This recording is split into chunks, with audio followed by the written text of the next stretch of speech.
But you know why I feel like you're both lying to us? You didn't write in there, you didn't say profit. And if you don't include that as a factor in how you price a drug, you're lying. You're not telling the full and complete truth. You can tell me about access and all that other thing, but profit is a motivator. I happen to not think that it's an evil thing, but I think you're purposely avoiding it. I don't think you're telling the full and complete truth. We want people to make money. You can't be in business and not make money. May I make a comment? Sure. Of course we expect to make a profit. Then when you price a drug, is that part of the consideration? It is part of the consideration. Then why didn't you list it out?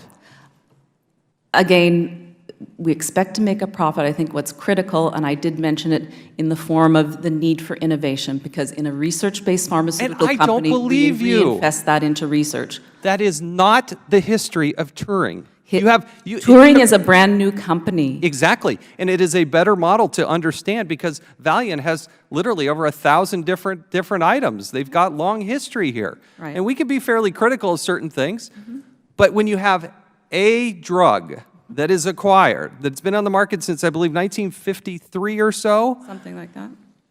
Then you start to understand what happened here. And again, but it gets abused and it goes too far and you're taken advantage of and you lie to the public.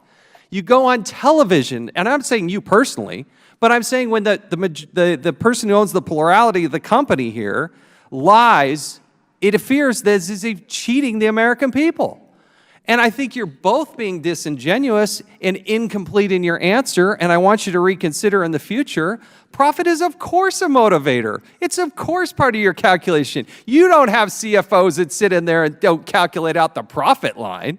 You don't go out and rent yachts and fireworks and all that kind of stuff unless you're able to jack up the price. And what I'm worried about is you're out there marketing a drug that's set now $750, and you're telling me that, oh, well, the majority of the people, they can just discount that down to $1. Who's paying the $750? Suckers. And you know who the suckers are? The American public. Because we all pay our insurance premiums, we do the right things, we go to the hospitals, we pay our bills, and your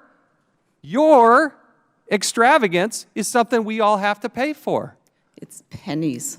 Pennies. Pennies. Pennies. It's pennies, and I actually And that's why it makes us sick. It makes us, don't tell me that it's pennies. Because you're right. You've got a drug that affects less than 3,000 people out of 330 million people. But you multiply what you're doing out over the long course of everybody else, and you're taking advantage of the system. And that's why, again, the pressure comes back to the government and the FDA to increase the competition, so that there is a proper balance here. You can find the right amount of profit, not have Congress dictate or set up price controls, and that's why we will continue to do this. This has been a very fruitful and enlightening hearing. I appreciate it. Did the ranking member want to say yes?